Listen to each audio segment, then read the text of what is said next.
સૌથી પહેલાં global setup જે રીતે જોઈ રહ્યા છીએ એકવાર ફરી એકાદ દિવસના એક થોડા ઘટાડા બાદ આજે ફરી ખરીદદારી બતાવી રહ્યા છે.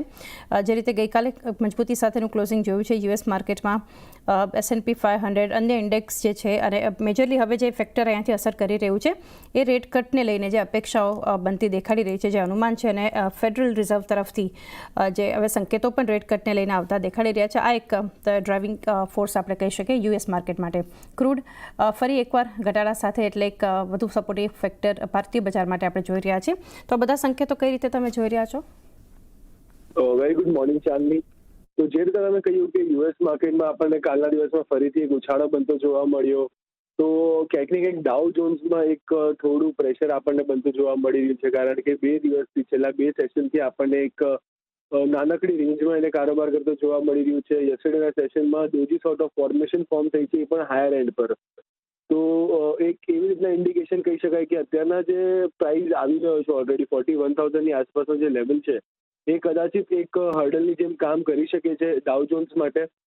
નીચેના સાઈડ પર અગર આપણે જોઈએ તો નાસ્ડેકની વાત કરી લઈએ. નાસ્ડેકમાં પણ ક્યાંક ને ક્યાંક આ જ લેવલ છે. યસ્ટરડેના સેશનમાં પણ આપણને હાઈ બનતો જોવા મળ્યો હતો 19,835નો, અને આજ જે પ્રીવિયસ સેશન છે એમાં આપણને 885ની આસપાસનો હાઈ બનતો જોવા મળ્યો છે.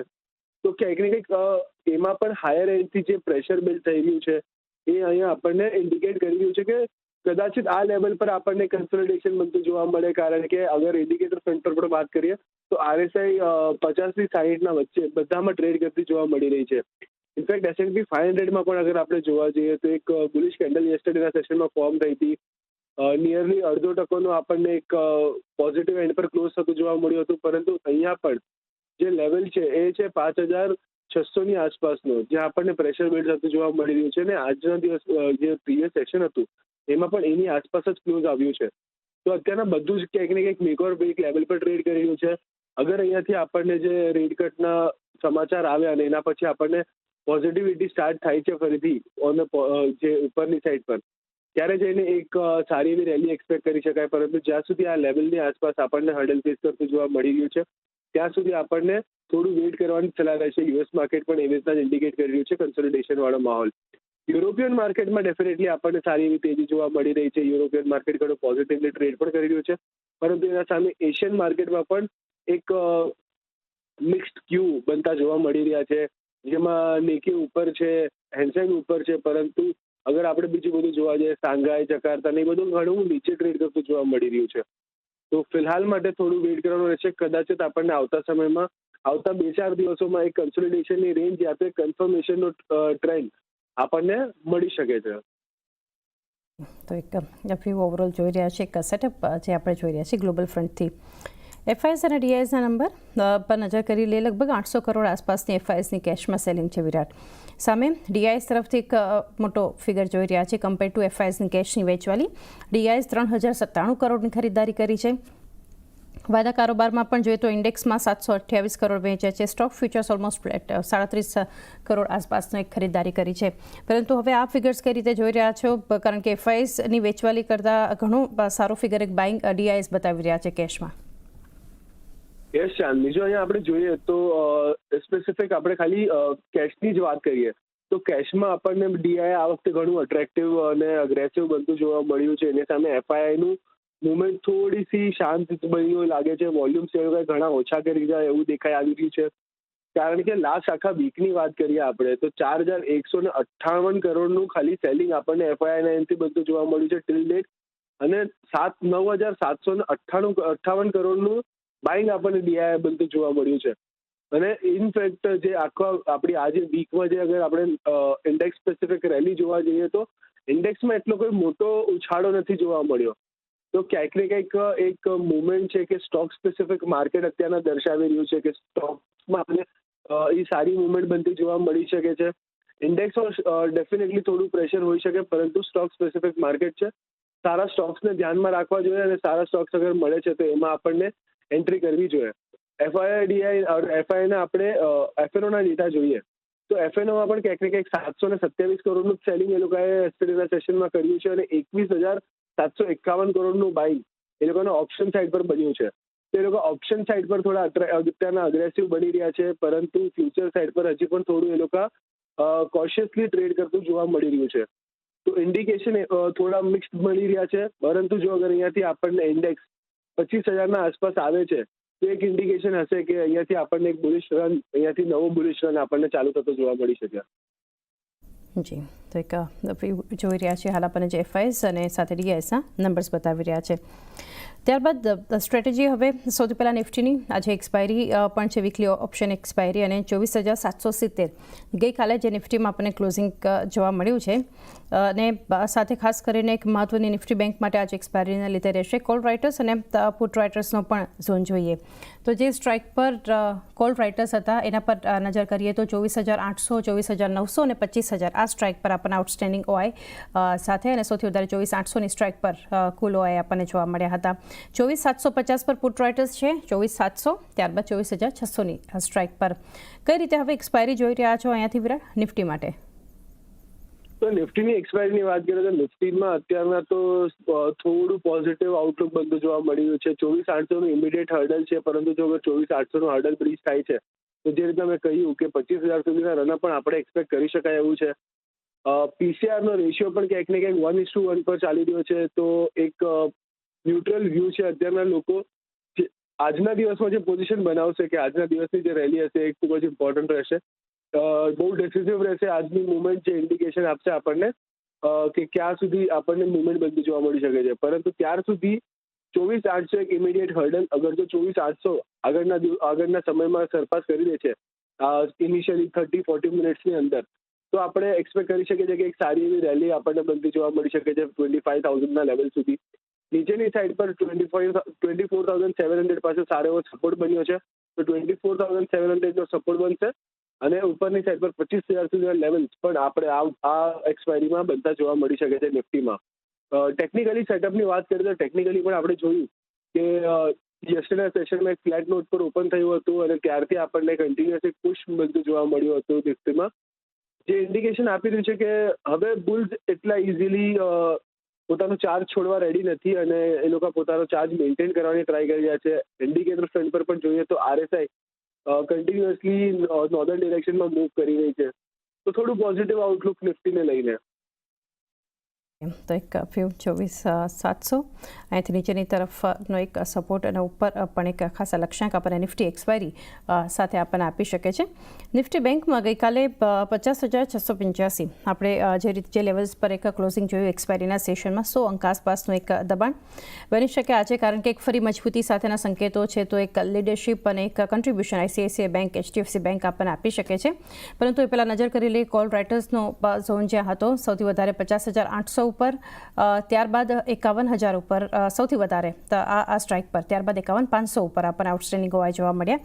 તો નીચેની તરફની સ્ટ્રાઇક 50,700, 50,600 અને 500ની સ્ટ્રાઇક પર સૌથી વધારે પુટ રાઇટર્સ નિફ્ટી બેંક માટે. કઈ રીતે હવે તમે જોઈ રહ્યા છો, કારણ કે આજે મજબૂતી તરફ એક નિફ્ટીની સાથે નિફ્ટી બેંકનું પણ એક કન્ટ્રીબ્યુશન જરૂરી છે. નો ડાઉટ નિફ્ટીની સામે એક અંડર પરફોર્મન્સ પણ થોડું એક નરમાશ જોઈ છે, પરંતુ 2 સેશન્સના નીચલા સ્તર જુઓ તો લગભગ એક આપણને નિફ્ટી બેંક માટે દેખાડી રહ્યા છે. અહીંયા કઈ રીતે હવે સ્ટ્રેટેજી રાખવી જોઈએ વિરાટ? તો બેંક નિફ્ટીમાં અગર આપણે જોવા જઈએ તો બેંક નિફ્ટી જે તો તમે પણ કહ્યું કે એક નરમાશ ભર્યું કારોબાર એમાં જોવા મળી રહ્યો છે. અંડર પરફોર્મન્સ નિફ્ટીના સામે બની રહ્યું છે. તો કદાચિત આપણને આવતા સમયમાં પણ એક અંડર પરફોર્મન્સ જ નિફ્ટીનું, બેંક નિફ્ટીનું કન્ટિન્યુ થતું જોવા મળે જો અગર એ 51,000ની નીચે સસ્ટેન કરે છે તો. કારણ કે જે રીતે આપણે પ્રિવિયસલી પણ ડિસ્કસ કર્યું હતું કે એની જે મેજર EMS છે એ ક્યાંક ને ક્યાંક 50,800ની આસપાસ ટ્રેડ કરી રહી છે, અને એ લેવલને સરપાસ કરવું યા તેના ઉપર સસ્ટેન કરવું બેંક નિફ્ટી માટે થોડું ડિફિકલ્ટ બની રહ્યું છે. તો જ્યાં સુધી અહીંયાથી આપણને એક પોઝિટિવ ડિરેક્શનમાં મુવમેન્ટ નથી આવતી ત્યાં સુધી આપણે આને કન્સોલિડેશનની રેન્જમાં જ ટ્રેડ કરતા જોવા મળી શકે, જ્યાં 1,000નો જે લેવલ, 1,000 પોઈન્ટ્સની જે મુવમેન્ટ છે એ કન્સોલિડેશન રેન્જ છે એની અંદર જ આપણને કારોબાર કરતો જોવા મળી શકે છે. ઉપરની સાઈડ પર 51,000 અને નીચેની સાઈડ પર 50,000ના લેવલ અત્યારના એક રેન્જ દર્શાવી રહ્યા છે. તો જ્યાં સુધી અગર 51,000નો લેવલ સરપાસ ન કરે અને એના ઉપર સક્સેસફુલી ના લે ત્યાં સુધી કદાચ આપણને આ મુવમેન્ટ જ કન્ટિન્યુ થતી જોવા મળી શકે છે. ડેફિનેટલી યસ્ટરડેના સેશનમાં આપણે લોઅર એન્ડથી સારું એવું બાઇંગ બનતું જોવા મળ્યું. પરમ દિવસના સેશનમાં પણ અગર આપણે જોઈએ ડે બિફોર યસ્ટરડેના સેશનમાં તો ત્યાં પણ આપણને એક સ્ટ્રોંગ તેજી બનતી જોવા મળી હતી. ઓપન હાઈનું ફોર્મેશન ફોર્મ કરીને એક સારું એવું રનઅપ આપણને બુલિશ સાઈડ પર જોવા મળ્યું હતું, પરંતુ એક પ્રેશર ડેફિનેટલી હજી પણ અહીંયા બેંક નિફ્ટી પર આપણને જોવા મળી રહ્યું છે. તો 51,000નો લેવલ એક હર્ડલની જેમ કામ કરતો જોવા મળી શકે છે. નીચેમાં 50,500નો લેવલ એક સપોર્ટની જેમ કન્સિડર કરી શકાય. જો અગર 51,000ની એ સરપાસ કરે છે તો જઈને આપણે એક સ્ટ્રોંગ મુવમેન્ટ આપણે અહીંયા બેંક નિફ્ટીમાં એક્સપેક્ટ કરી શકાય કે જો જોઈ શકીએ આપણે જે લીડ કરી શકીએ 51,500 અને સેકન્ડ લેવલ જે બની શકે 52,000નો. પરંતુ જ્યાં સુધી 51,000 સસ્ટેન નથી કરતું એના ઉપર ત્યાં સુધી આપણને એક કન્સોલિડેશનનો કારોબાર થતો જોવા મળી શકે છે બેંક નિફ્ટીમાં. જે પેલો ટ્રેડિંગ કોલ છે એ છે બર્જર પેનમાં આપણે જોયું છે કે છેલ્લા ઘણા સમયથી આપણને એક પ્રેશરમાં કારોબાર બનતો જોવા મળી રહ્યો હતો. ત્યાંથી આપણને એક સારું એવું પુશ બનતું જોવા મળ્યું અને ફરીથી એક નવી રેલી અહીંયાથી સ્ટાર્ટ થઈ છે. એક અગર સિમ્પલ ટર્મમાં કહીએ તો ડેલી ચાર્ટ પર rounding bottom sort of formation form થઈ છે. સેમ વે અગર આપણે જોવા જઈએ તો એના જે હાઈઝને કનેક્ટ કરીએ જે સપ્ટેમ્બર 2023 માર્ચ 2024ની આસપાસના તો એ જે હાઈ કનેક્ટ કર્યા બાદ જે અત્યારનો લેવલ છે એ એનો બ્રેકઆઉટ લેવલ છે. તો ડાઉનવર્ડ ટ્રેન્ડ લાઇનને પણ બ્રીચ કરી છે રિસેન્ટલી અને વોલ્યુમ્સ પણ ધીરે ધીરે ગેઇન થવાના સ્ટાર્ટ થયા છે. તો પોસિબલી આપણને અહીંયાથી એક સારી એવી મોમેન્ટમ બનતી જોવા મળી શકે છે. ઉપરની સાઈડ પર આપણે ધ્યાનમાં રાખવાના રહેશે લેવલ 625 અને 650ના. નીચેની સાઈડ પર સપોર્ટ બનતો જોવા મળી શકે છે 544ની આસપાસ. તો મારો પહેલો જે ટ્રેડ છે એ છે બર્જર પેન, જેને તમારે ધ્યાનમાં રાખવાની સલાહ રહેશે. સેકન્ડ જે ટ્રેડ છે મારો એ છે ચોલામંડલમ હોલ્ડિંગ. ચોલા હોલ્ડિંગ એટલા માટે કારણ કે જે રીતના આપણે એમાં મોમેન્ટમ બનતી જોઈ રહ્યા છે એ રીતના ઘણો અટ્રેક્ટિવ લાગી રહ્યો છે. હાયર એન્ડ પર આપણને એક અસેન્ડિંગ ટ્રાયંગલ જેવી ફોર્મેશન પણ ફોર્મ થતી જોવા મળી છે. કન્ટિન્યુઅસલી આપણે 1630ની આસપાસનું હર્ડલ ફેસ કરતું હતું જે બ્રીચ થઈ ગયું છે અને યસ્ટરડેના સેશનમાં એના ઉપર બ્રેકઆઉટ આપીને ટ્રેડ કરવાનું સ્ટાર્ટ કર્યું છે. વોલ્યુમ્સ પણ બહુ સારા જનરેટ થયા છે. ઇન્ડિકેટર્સ પણ બહુ પોઝિટિવિટી દર્શાવી રહ્યું છે. તો પોસિબલી અહીંયાથી આપણને સ્ટ્રોંગ રનઅપ બનતું જોવા મળી શકે. તો અહીંયા આપણે બાય કરવાની સલાહ રહેશે. નીચેની સાઈડ પર જે લેવલ્સ છે એને તમે ધ્યાનમાં રાખી શકો છો 1575ની આસપાસના અને ઉપરની સાઈડ પર 1800ના ટાર્ગેટ માટે ચોલામંડલમ બાય કરવાની સલાહ. તો બે સ્ટોક આઈડિયાઝ રહેશે. એક છે ઓબ્વિયસલી પીએસયુ બેન્કિંગ તરફથી તો મને લાગે છે કે સ્ટેટ બેંક ઓફ ઇન્ડિયા, અને આપણે જોયું કે લાર્જ કેપ બેંક્સના અંદર પોઝિટિવ બાયસ જોવા મળી રહ્યું છે અને સ્ટેટ બેંક ઓફ ઇન્ડિયામાં પણ આપણે જોયું કે 807ની 8ની આસપાસ કન્ટિન્યુઅસલી સપોર્ટ જોવા મળી રહ્યો છે સ્ટોકના અંદર અને એ જ લેવલ પર ટ્રેડ થતો જોવા મળ્યો છે. થોડી પોઝિટિવ બાયસ જોવા મળે છે, વોલ્યુમ સ્પાઇક જોવા મળી રહ્યું છે. તો મને લાગે છે કે 812ના સ્ટોપલોસ સાથે 850ના લક્ષ્ય માટે સ્ટેટ બેંક મારી ફર્સ્ટ પિક રહેશે બાય કરવા માટે. સેકન્ડલી આપણે જોયું કે લાસ્ટ 4-5 સેશનના અંદર મેટલ સ્ટોક્સના અંદર સારો એવો ચમકારો જોવા મળ્યો છે. તો મને લાગે છે કે મેટલ સ્ટોક્સ હજી બી ફોકસમાં રહી શકે એમ છે. એમાંથી મેં એનએમડીસી સિલેક્ટ કર્યો છે. તો એનએમડીસીના મોમેન્ટમ પોઝિટિવ જોવા મળી રહ્યો છે. બેન્ડમાંથી આઉટ બી થતો જોવા મળ્યો છે ગઈકાલે. તો આઈ ફીલ 219ના સ્ટોપલોસ સાથે 235ના લક્ષ્ય માટે એનએમડીસી મારી સેકન્ડ બેક રહેશે. મારા તરફથી હું કેસ્ટ્રોલ ઇન્ડિયાને બાય રેકમેન્ડ કરું છું. બેઝિકલી કંપનીના ફંડામેન્ટલ જુઓ તો એક કેસરી ડેટ ફ્રી કંપની છે. નેટ જોવા જઈએ તો ગયા માર્ચની કમ્પેરમાં આ જૂનની અંદર એટલે ક્વાર્ટર ઓન ક્વાર્ટર કંપનીના જે રિયલાઇઝેશન પર લીટર ક્રૂડ ઓઇલના હતા એની લુબ્રિકન્ટ્સની અંદર હતા એ 240થી વધી અને 245 થયા છે. અને જે ગયા વર્ષે જૂન 2023ની અંદર 230 રૂપિયા આસપાસ હતા. એટલે એક સબસ્ટેન્શિયલ રિયલાઇઝેશનની અંદર એક વધારો થયો છે. પ્લસ કંપનીએ જે નવી પ્રોડક્ટ ડેવલપ કરી છે, પર્ટિક્યુલરલી ઈવીની અંદર કુલન બનાવ્યું છે, એનાથી પણ આગળ જતા માર્કેટને એક ઘણા અપેક્ષા છે કે જ્યાં એક સારું કરશે. એક સેક્ટર ડાયવર્સિફિકેશન થયું છે ઓટોમોબાઈલમાંથી એક આઈટી સ્પેસની અંદર અને ઈવી સ્પેસની અંદર. તો આઈ થિંક મને લાગે છે કે જે પ્રમાણે અત્યારે સ્ટ્રક્ચર છે એક વેલ્યુએશન વાઇઝ પણ ડેફિનેટલી થોડો સ્ટોક મોંઘો છે, પરંતુ 30ના પીઈ પર સ્ટોક અત્યારે ટ્રેડ થઈ રહ્યો છે. જે તમે 10 વર્ષના ચાર્ટ્સ ઉપર જુઓ તો સ્ટોકે ઘણું અંડર પરફોર્મ કર્યું છે.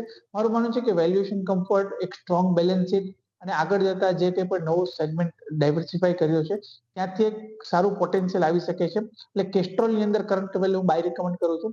મારું માનવું છે કે નીચેની તરફ જે ટેકનિકલ સ્ટ્રક્ચર જોવા જાય તો 240-250 એક સ્ટ્રોંગ બેઝ બની ગયો છે. એક ટ્રાયંગલ પેટર્નનું ફોર્મેશન થઈ રહ્યું છે અને જો અહીંથી આપણે એક મોમેન્ટમ ક્રિએટ થતા જોઈશું તો સ્ટોક નિયર ટર્મની અંદર 320 રૂપિયા સુધીના લક્ષ્યાંક બતાવી શકે એવા ચાન્સીસ છે.